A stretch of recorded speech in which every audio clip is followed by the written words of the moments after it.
I'm going to show you how to quickly and easily create high converting conversational forms like this in WordPress, because there's tons and tons of data out there that show that breaking up your fields into a conversational form like this captures way more leads and converts users at a way higher rate than just simply having a form like this where you've got all of the fields right in front of the users. The users see these fields and some of them get cold feet and then kind of flake off. You'll convert a lot more using a conversational form like this. Now, to do this, we are going to use Fluent Forms. I've been a Fluent Forms user for over 2 years. I've captured over 30,000 leads using Fluent Forms. I'm personally in the high volume lead generation and resale business. I generate leads in categories like auto insurance and financial services. So I use lead generation form building plugins for WordPress all the time. I've used Fluent Forms exclusively for the last 2 years because it is just by far the best form building plugin out there. I've tested Ninja Forms, I've tested Gravity Forms, I've tested WP Forms, I've tested Formidable Forms, and I test these every few months just to see if there's any new updates, but none of them, in my opinion, come quite as close to perfect as Fluent Forms is. And I'm talking Fluent Forms is like really, really good. All the others are really lagging behind it. So to create a form like this, you can do it with the free version, but you will have a little branding icon down here that says like created by or powered by Fluent Forms down here in the bottom right. To remove that, you do have to pay for it, $59 for a single site or $199 for unlimited sites for a year. So that's a little bit about conversational forms here. Let's jump into it. So starting from our WordPress dashboard, I've already got Fluent Forms installed. I'm not going to go through the tutorial because there's many of them out there on how to install a WordPress plugin. I've got Fluent Forms installed. We are just going to go new form and then select the type of form we want, which is conversational. And then it's going to load the fields or the default fields that are in it. First thing I like to do is always put in the fields that I need and then go on to stylization.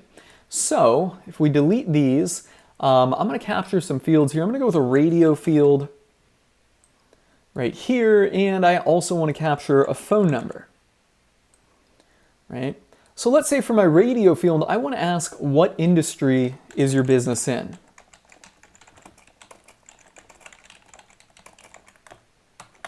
There we go. We could just put restaurant, we could put tourism, and we could put, let's put a couple more options in here, like financial services. Let's get another one. What would another one be? Car dealer. And then finally, right, what if, there's dozens of different industries out there, hundreds. What if, we don't have that option or we just can't put hundreds of them out there? These are the 4 that we're targeting. We might want to put other in here just in case we get other scragglers, so to say. So we can put other in here. Now that means that we're going to want to get some information from the user on others. So that's going to mean that we're going to need a conditional field. So let's just put in a text field here, and this will give the user an option to input what industry they're in if they select other. So we're going to put enter your industry, right? And then we're going to come down here to advanced options, and we're going to put conditional logic. And now we're going to go select the field, what industry is your business in, and the response equal to other. This field will now only show if the user selects other here. So let's save this form as it is and take a look at it. All right, so here we go. So we can see Corey.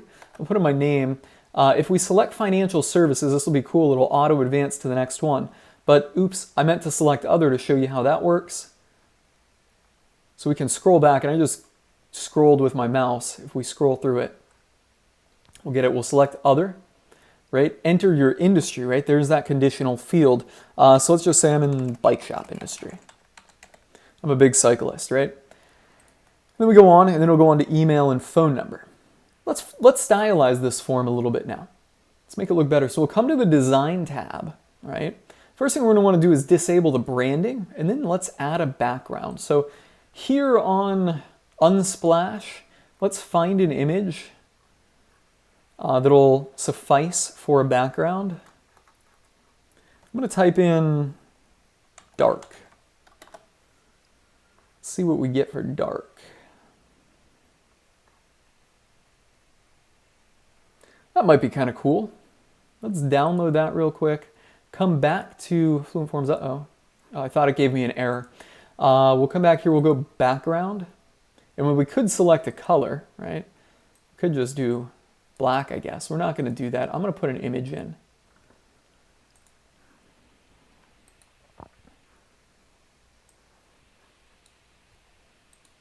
And I don't see it in my downloads. There we go.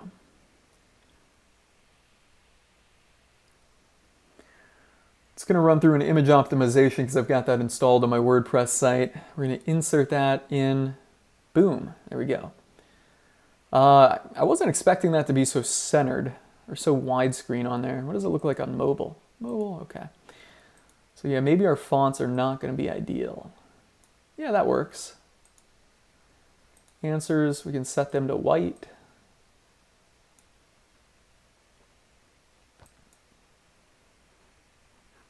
And then let's go preview, save settings. All right, so there we go.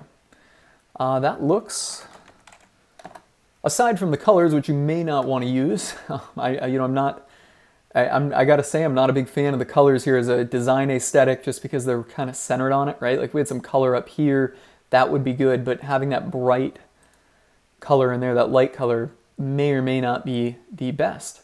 But that's it, and now we've got an awesome conversational form there, real quick and easy. That thing's going to convert way better than if we just had a bunch of fields laid out in front of the user.